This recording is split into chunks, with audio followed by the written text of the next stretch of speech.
We have a fun show scheduled for you guys tonight. So just give us just a moment, please.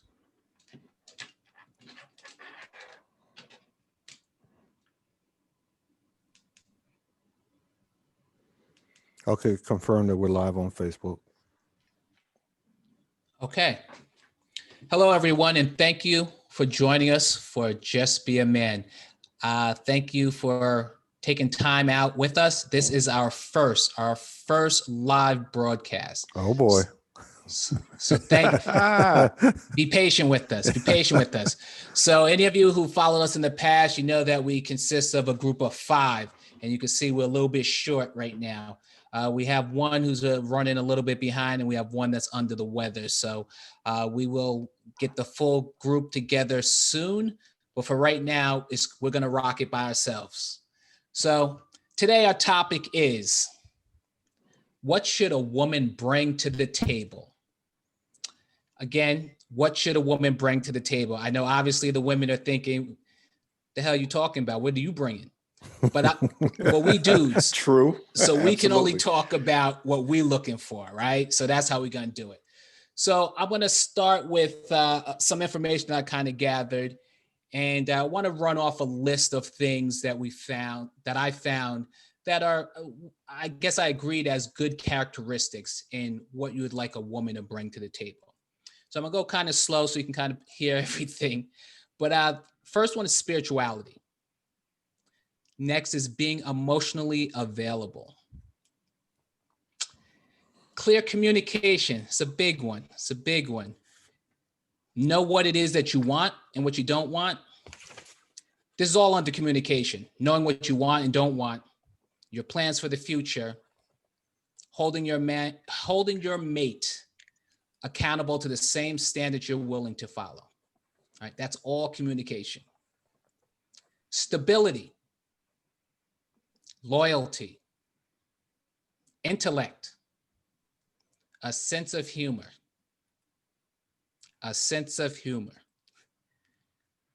being playful, being able to take a joke, like to have fun, that kind of little stuff. Compassion and empathy, openness, sincerity and honesty, and most importantly, dealing with all these dudes out here, understanding. So that's the list that I came up with as some characteristics that I thought would be really important to make sure you want in your mate. So what I'm going to do now, Stefan, I read off a couple of things there. Did I miss anything big? Anything you would add to that list or take away? She has to be appealing.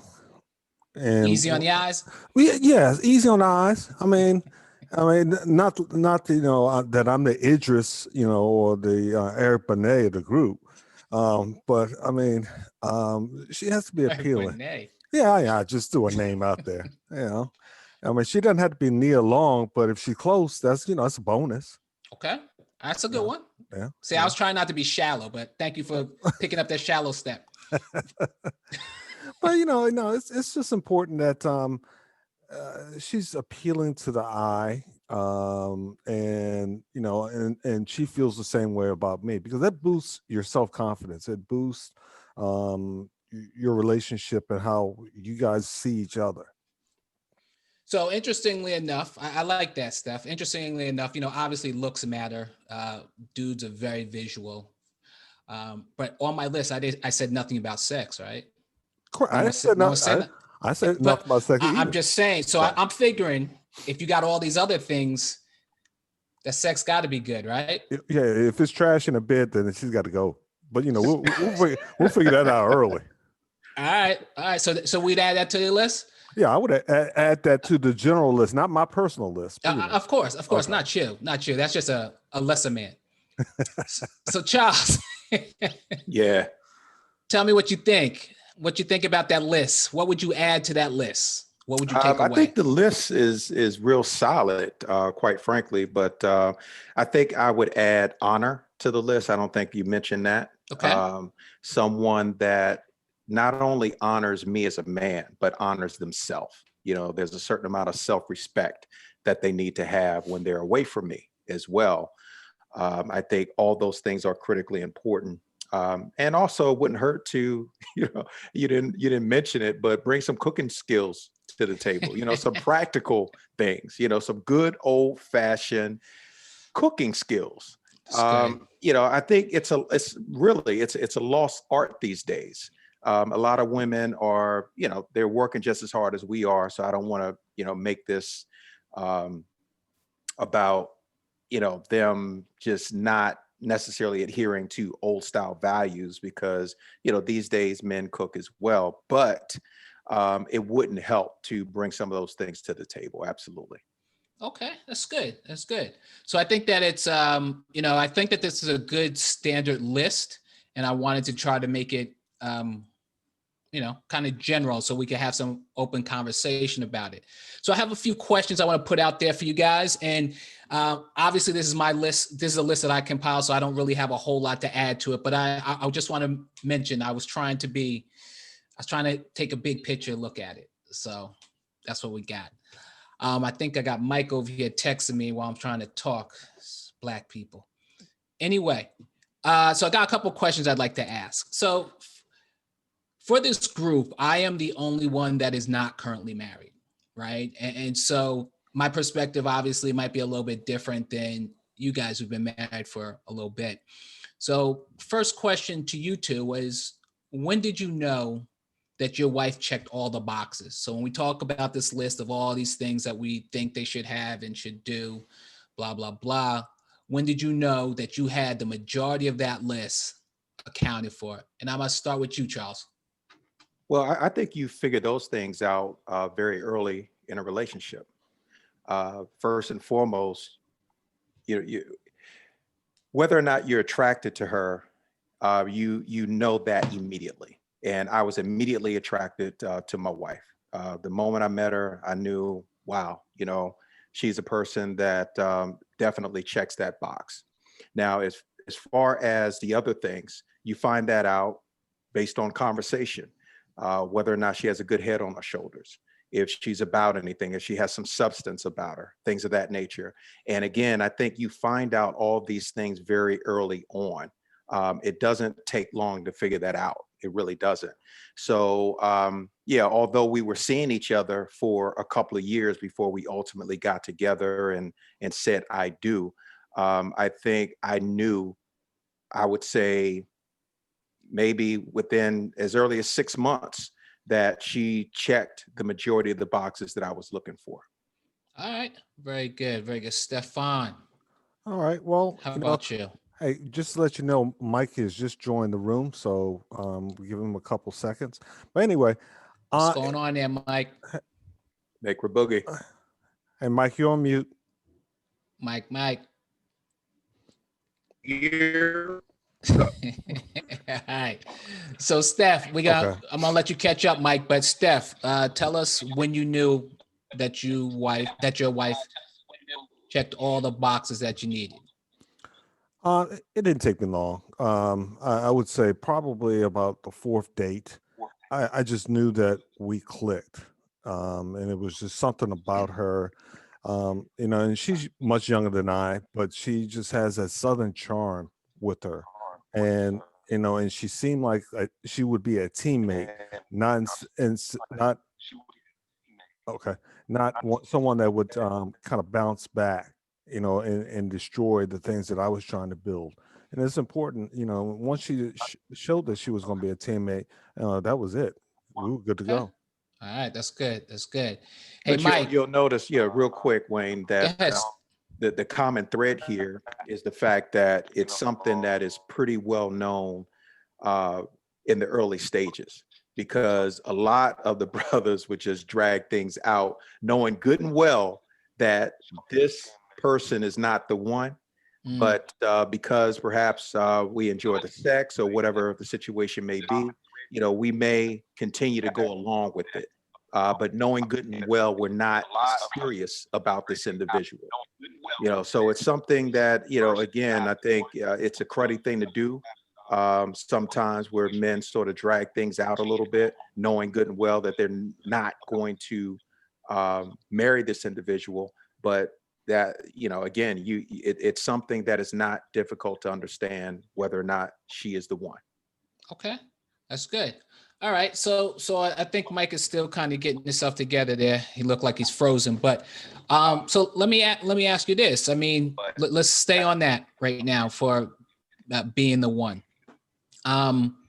So obviously, you guys, the one that you've married is the one, right? And there were some previously that you may have dated or spent some time with that were not the one, obviously, because you didn't even make that effort to do that. Again, how quickly did you know that they weren't the one? Well, I tell you, I tried to work with one, and I saw an opportunity, that this person might be the one. So I gave her a few months to kind of work things out. But then after a while, I said, okay, yeah, this ain't the one. Let me just find an exit strategy and get out. And she provided an extra strategy for me, so it made life a lot easier. All right. So again, it was early on, right? It wasn't. It didn't take forever. It was pretty quick. And Charles, you do the same thing? Well, yeah, pretty much. I think you find out a lot about a person's character when you go through something, when there's some conflict in the relationship.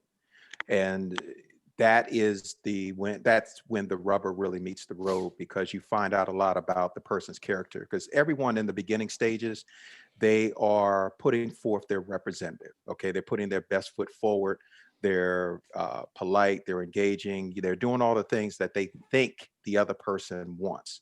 But the real you begins to show up when difficulty strikes, when there are difficult discussions to be had and things of that nature. And that's really what tells you a lot about whether or not this person has the temperament that you could truly get along with. There was something out on the web today about the ability to continue your lovemaking, for example, when a person is angry. And I believe that the two, especially in marriage, are mutually exclusive. There have been times when me and my wife, we've been upset with one another, but we still handled our business because of the way we ultimately feel for each other. We could handle the difficult discussion afterwards, but we still took the time to care for each other's needs. You know what I mean? So you find out a lot about an individual when you go through some drama, some arguing, things of that nature, because again, the real person comes out in those moments, and what they say to you, oh my God, it's so revealing. With regards to what comes out of their mouth is truly what's in their heart. How about And I that? think, when you go through a few of those and you survive it, now you really know how you can deal with an individual. All right. Thank you, Charles. And so, Mike, I'm about to come to you, but before I do, I just want to say, so I would agree with what you guys have said. Although I'm the dude that's not married, I know that when you're dealing with somebody, I think you can find out pretty easy or pretty early when they are the one, and definitely when they're not the one. Well, Wayne, are you dating right now, or That's kind of personal, ain't it? Yeah, it is personal, but Just at the like same black time, people. yeah, no, Just you like can't, black you people. can't slither So- away. You can't slither away with this one. Ah, So I am dating. okay. Yes. And I'm glad now that you made that clear to everybody. Okay. So yes, I am dating, All right. and I am. Yeah, that's funny, right, Mike? Yeah, Steph, you a bastard. But anyway, yes, I am dating, and I have a good woman with me. So I knew right away. I knew real quick. So, but we're gonna see. What did you know? What did you I know? knew that this was someone worth spending time with.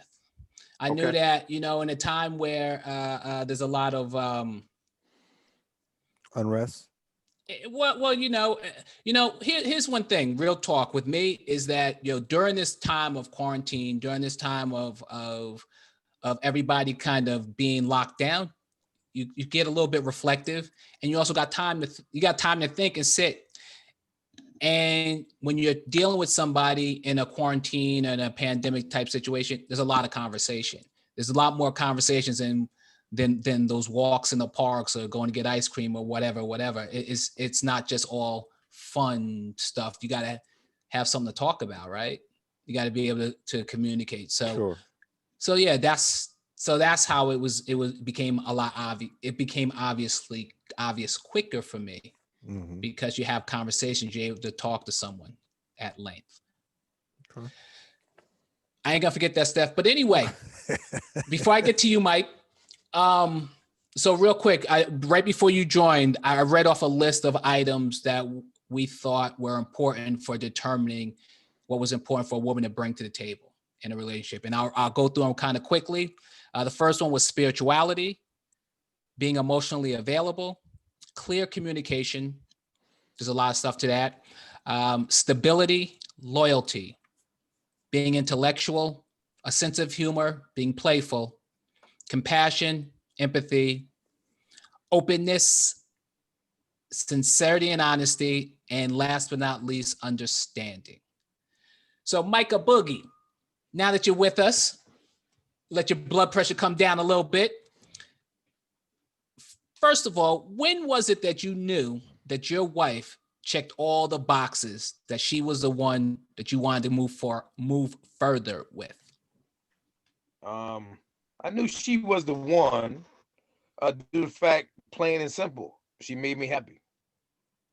Okay. She made me happy. It was something simple. It was nothing out of the ordinary. The more we were together, the happier I became, and the same thing for her. And then that's when all the other stuff, kicked in. The entirety of the woman, the sense of humor, the looks, the personality, what else? The voice, her laugh, the way she laughed, or whatever. We don't think about that as men, but it comes in psychologically. Those things kick in to make the whole package, the entire package, kick in. And then you're hoping that she's trustworthy. You'll learn the honesty, the respect, and of course, it doesn't hurt to be a little financially stable. Because I do have a sweet tooth, so it's always good every now and then somebody buy some extra cakes. That's a good one, Mike. That didn't come up on the list My before. humble pie every now and then. That's a good one. Financial stability. What's that? Financial.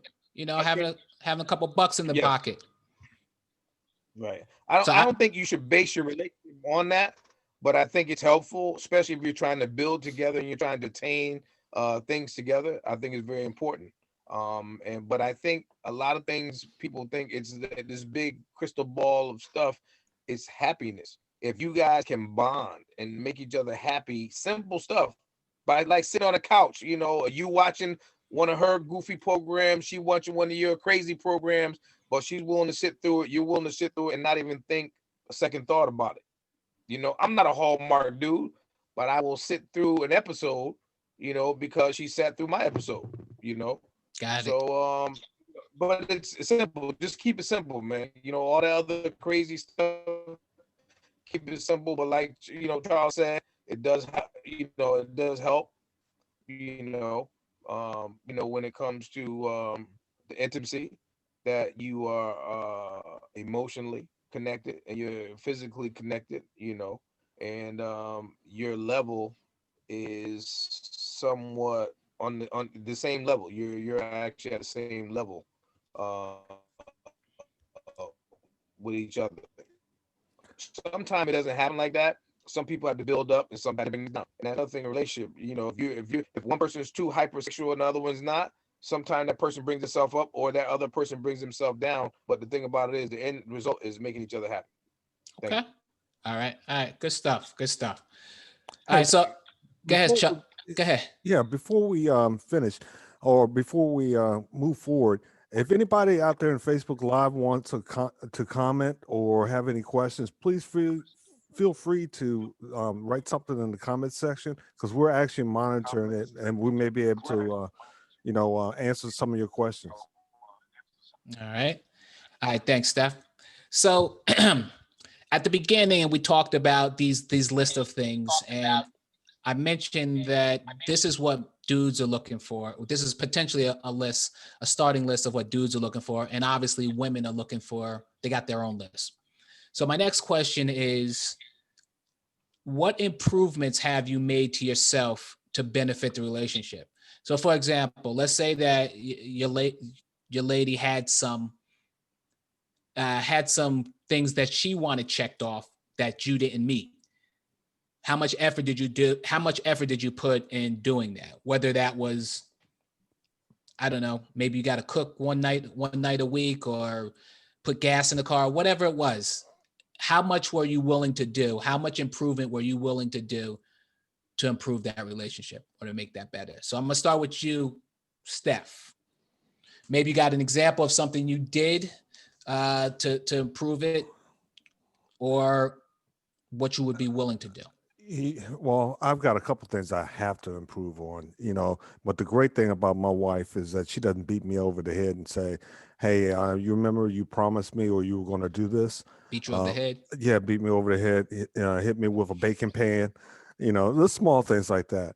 But no, there's some things I need to improve on. But I think the thing that kind of won me over and still is winning her mom and her family over is the fact that I am a family man. I enjoy being around her family. She enjoys being around mine. And, I ensure that she doesn't have to carry the whole load here in the house. I cook, clean, wash clothes, do whatever needs to be done just to make sure life is easier for both of us. So, Okay.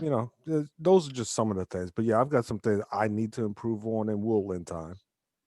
Well, would you like to go through those things? Since you're No. calling people out, No. So, Oh, you're a sensitive lot, you are.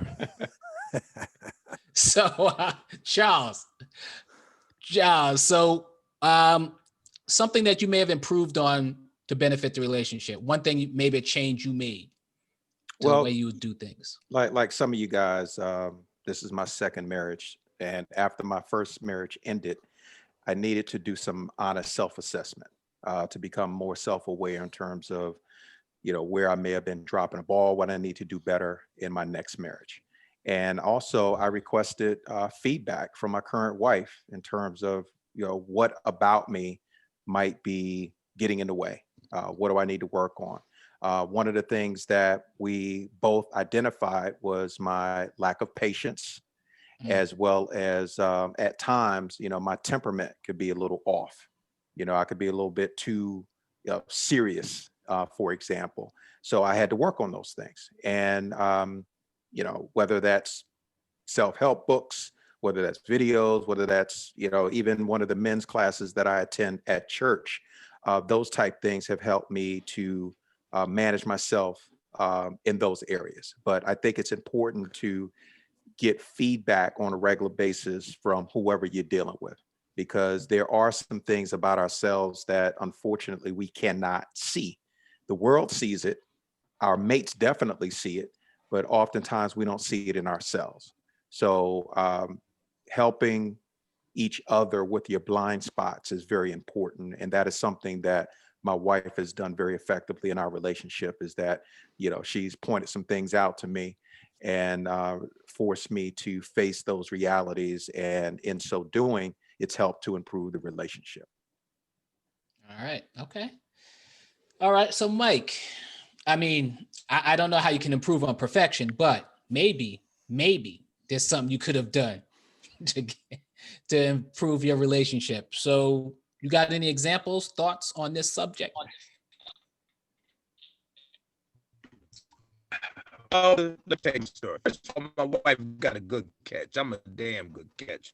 All right. I let her know that. So she couldn't have got a better catch. Her glove couldn't have been as big enough to catch this. You understand what I'm saying? This is what I'm saying to you. She caught a good one. All right. Way out in the field. You know what I mean? Something got in the eye, bug got in the eye. She still caught me. That's what I'm talking about. She got a good catch, but I do have my faults. It's, because like they say, it's a man's world, but would it be a damn thing, not a woman or a girl? You know what I mean? So back to your point, my brother. Back to your point, I would just like to say that I need to learn, as you guys know, when y'all have a conversation with me, I tend to interrupt. That's my ADHD or ADD. I'm not a medical doctor. I cannot self-diagnose, but I do interrupt a lot. It's not on purpose, but it's just it's one of those things, you know, that's one of my faults. And I think I needed to do that less. What I also needed to figure out was that I can't solve every problem that comes into the house. You can't solve everything, and you have to learn to be able to know when to hold them, know when to fold them situation. And just being overall self-aware. Like Charles said, you have to be self-aware of yourself. Know my limitations. You know what I mean? I grew up, I had asthma and bronchitis. I fought through that, man. You know, so I understand what it's like, you know, to be that way. So just to, and I didn't get, I don't think I get reevaluated. I just got people just telling me, you know, cussing me out. I'm used to it. You know, I haven't bought, you know, a special pair of earmuffs because I know when I come into the house, I'm going to have to hear it, but I don't really have to, do I? Thank you. So, all right. That's funny. That's funny. I think what I would say to this point is that I think that I guess the point that I was trying to get to here was that we have to improve ourselves. We're putting a list out there, what we want, what we expect, what we're trying to design as a perfect relationship or a perfect for us relationship. We have to know that there's things that we may need to adjust. And so that was kind of the ideal there. Can I also say something? Yes, sir. Yeah, I just also like to add too that you know, somebody, you know, I don't know, it's one of the guys who wrote a book back in the day, but you know, sometimes I do cry in the dark.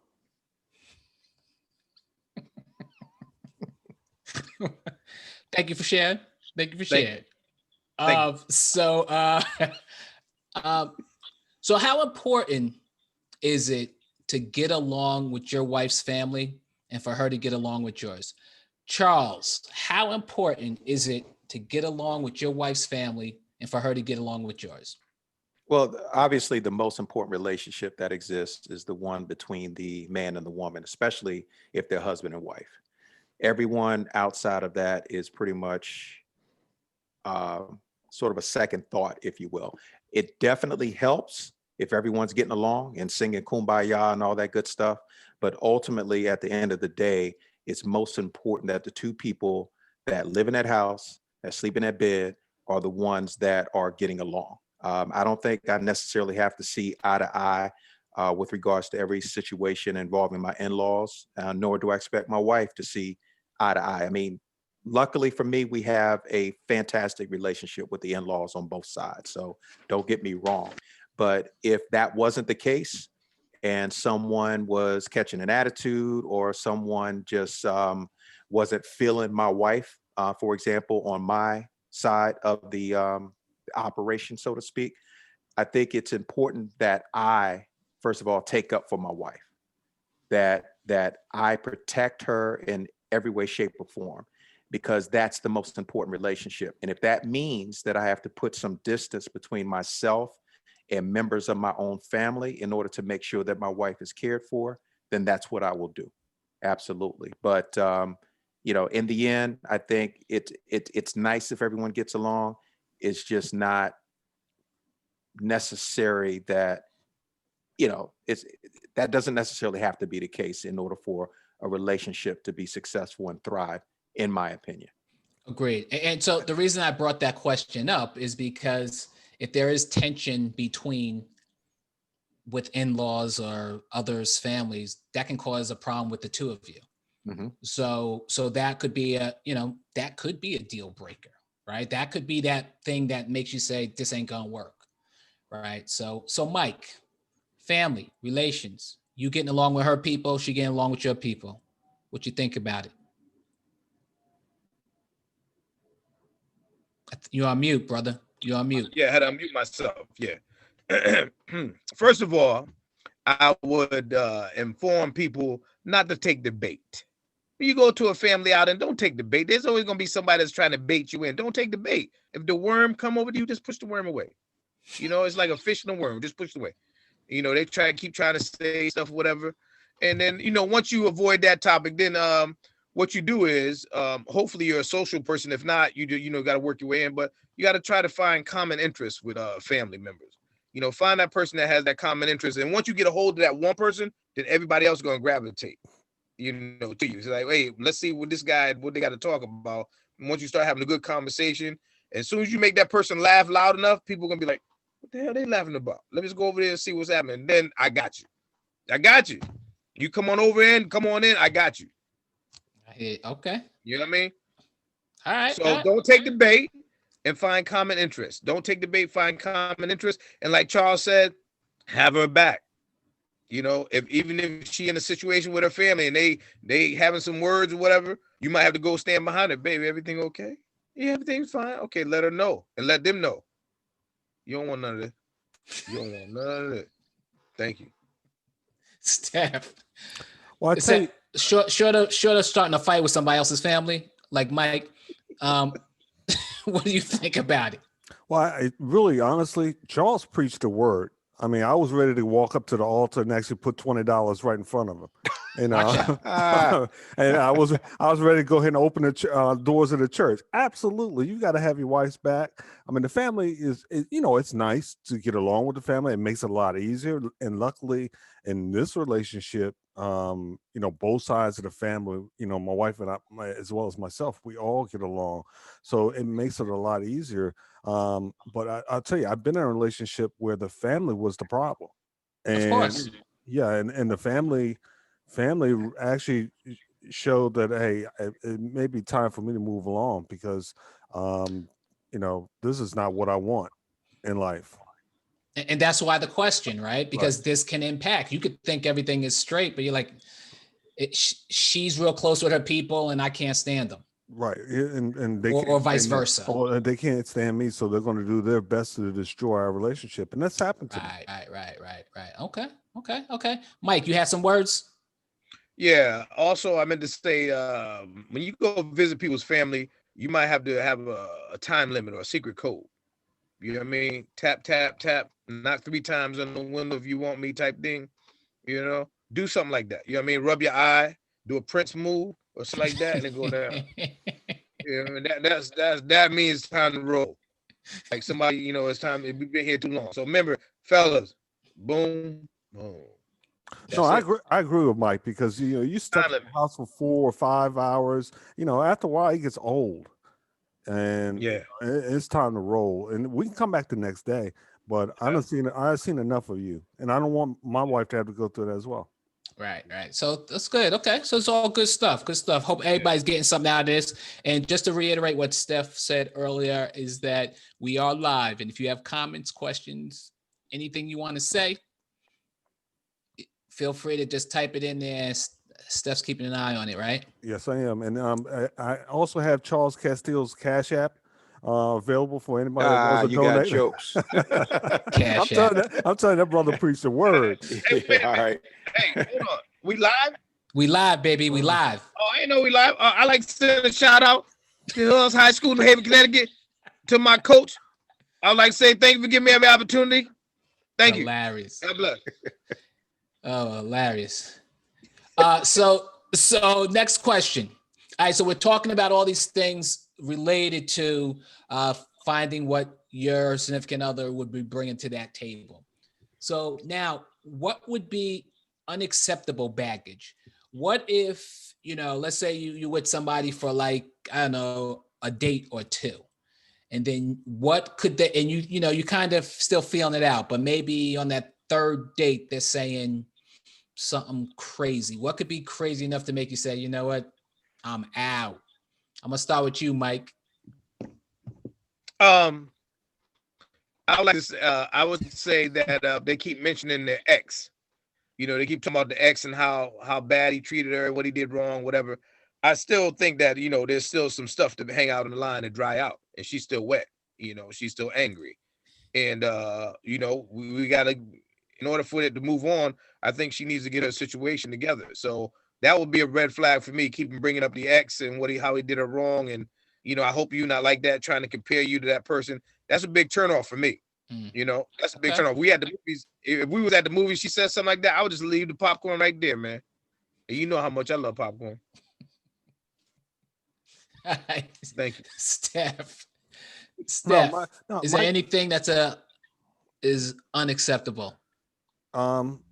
if you're going to be rude to wait staff, or just people in general, that's going to be a problem with me.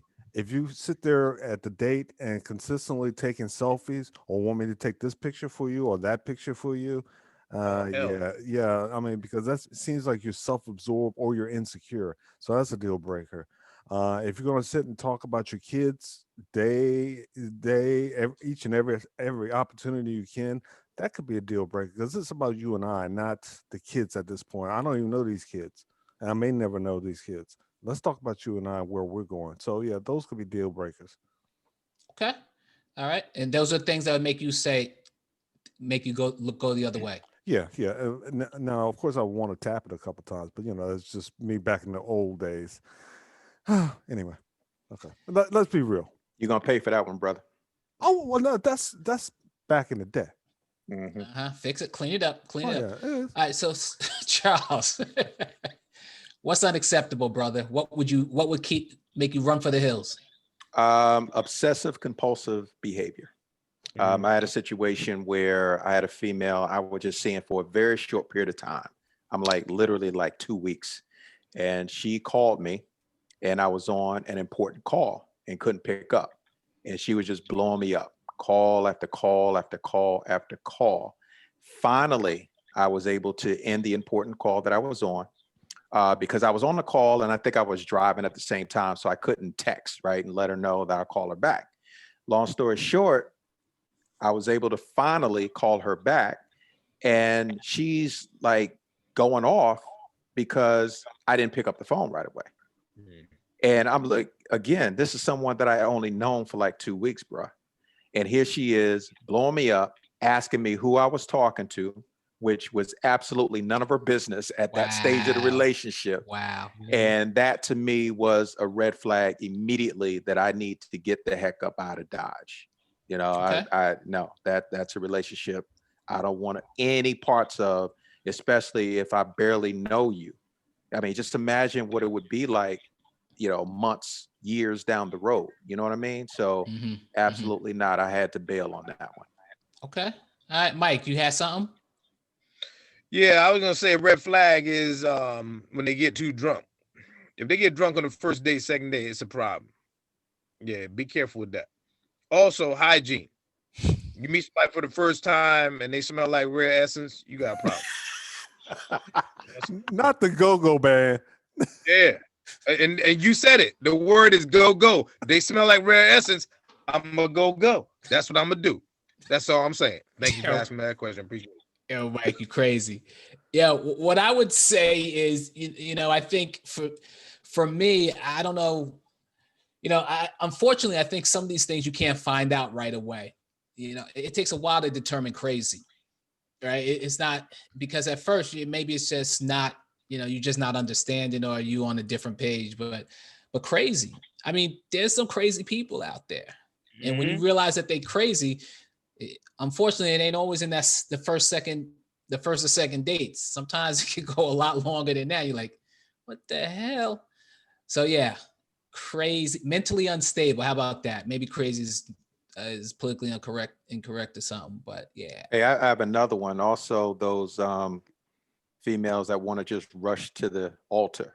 You know what I mean? It's like, hold up, what's your last name again? I mean, have I met your family?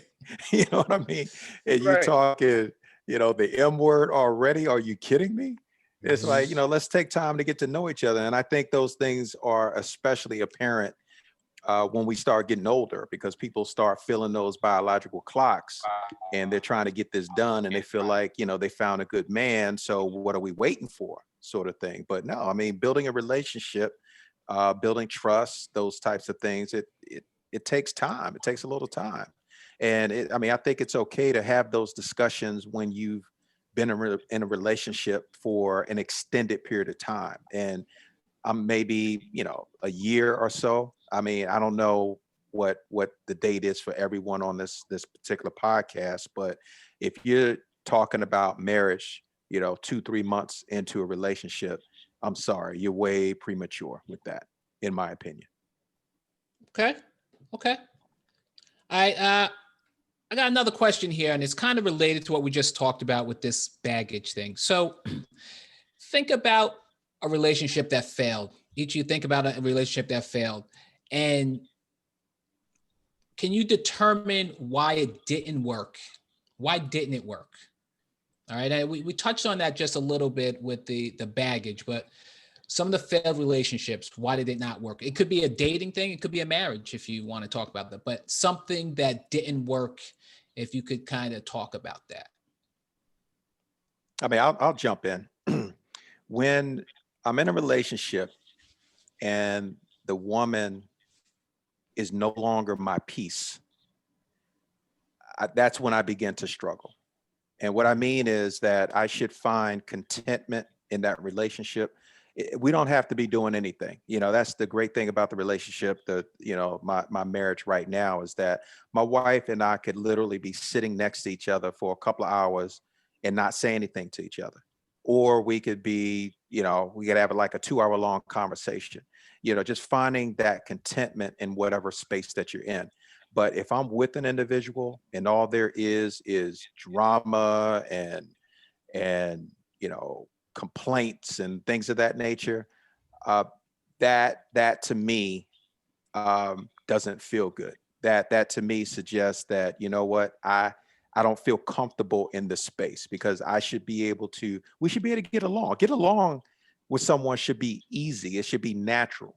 But when it comes to a situation where that's no longer the case, I mean, occasional spats, those are the norm.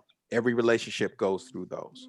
But if you are spending more time in conflict than you are in love and complacency and peace, that's a problem. Mm-hmm. And that's where I've struggled in the past, is when relationships sort of, tip that scale towards dysfunctionalism. And once it's dysfunctional all the time and stress all the time and drama all the time, then it's time to either try to fix it big time. Well, it should have been fixed a long time ago before you got to that stage. But if it gets too far down that line, it may be irreconcilable. You know what I mean? It may be time for you all to go to your separate ways. I'm not an advocate for divorce. Let me just put that out there right now. I think if a couple gets married, they should be able to work that thing out, and literally till death do you part. Now, I sound like somewhat of a hypocrite because I have been through, a divorce in my lifetime due to some circumstances, but that's really not what I'm advocating. I'm not suggesting that if you are married today and you have a bunch of drama in your relationship, that you should walk away from your marriage. I'm not saying that at all. I'm saying get the help that you need to fix it so that you can rebalance that scale towards peace. That's what I'm saying. Okay. So I'll go right quick. If I think about a relationship and why it failed, so real talk, everybody plays a role, right? There's two of you and you each play a role in that. And so what I would say is that I think that people, you kind of hear it in the movies, on TV or whatever, but you're growing apart, but that's real, right? If you got one person that's trying to strive for something and another person who's content with where they at, that's it becomes heavyweight. Or if you're both going, one's going left and one's going right, those are problems. And so those are some things that I know that I dealt with. And that was just something that says, at some point I have to be moving in a direction that made sense to me. You kind of feel like you do a lot, you give up a lot, you sacrifice a lot, but at some point you're done taking L's. Like I got to move. I got to get a win somewhere. So Mike, something that didn't work, something that failed. Why do you think it failed? Well, I would say that communication is important. Once the communication fails and breaks down, then the dual dependability breaks down, the dual reliability breaks down, and then all hell breaks loose when the emotional support breaks down. And the hard part is knowing when to let go. And hopefully there's no kids involved, whatever. But once that happens and you realize that you get to the point where you can't even sleep in the bed with that person, or you don't want that person's skin touching your skin in the bed, that's bad. It's time to go. You know what I mean? It's crazy. When you touch their skin and you pull your leg away, Now we know we crazy when we in the bed with a woman and they touch our leg and we pull our leg away. Like, I don't want no parts of that. I mean, you are totally disconnected. You know what I mean? So, Got it. and then that comes to the point where, you know, there's giving up and there's letting go, and you just got to know when. You know, there's giving up and people still stay in a relationship because they give up, but you got to realize, you know, when it's time to really let go and move on. And don't get to that point, because that's the worst ever. I don't wish that on nobody, being in the same bed with somebody, man, and you touching their skin and it don't turn you on, it turn you off, or it makes you want to get up out of bed or in your sleep.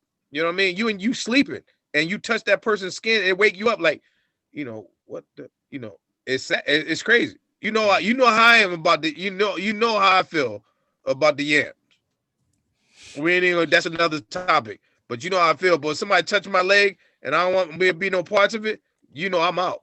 I am emotionally, psychologically, and physically gone. All right. Steph, finish us up here.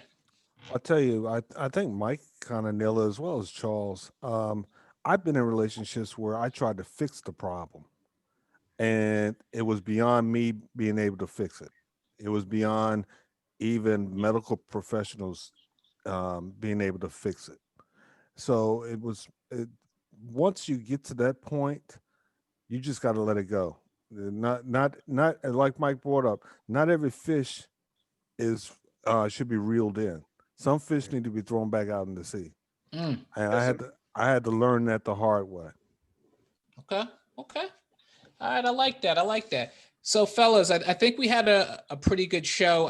Is there any final thoughts anyone would like to bring up? Or Steph, did we get any comments that we need to address? No, we didn't get any comments. We did, Chuck did chime in, says, look good, fellas. So we do have a few people watching us, and we'd like to, of course, get more comments in the future. But no All right. comments. Well, again, this is our first live session. I think we did all right with it. You know, I think we'll get better as time goes on. But we thank you guys for your time and spending a little bit of time with us. Hopefully, we said something that is useful. Mike has some other words he'd like to bring up. Yeah, I'd like to send a shout out to my brother Sean. I want to say, Sean, I love you. I ain't seen you in a while. Call me. All right. We got to rake the leaves at Uncle Artist's house. Where to use it? Won't he do it? So anyway, We will. Again, hey, find us on all social media platforms. Find us on all your podcasting apps. We're on Alexa. We are on Alexa. Alexa, play Just Be a Man. See what happens. Mm-hmm. Anyway, thank you for joining us. And hopefully we said something that you guys can relate to, and maybe you may have learned something, or maybe you got some comments for us about what we said, then tell us why we don't know what the hell we talking about. Anyway, until next time, thank you for joining again. Peace and blessings, and deuces.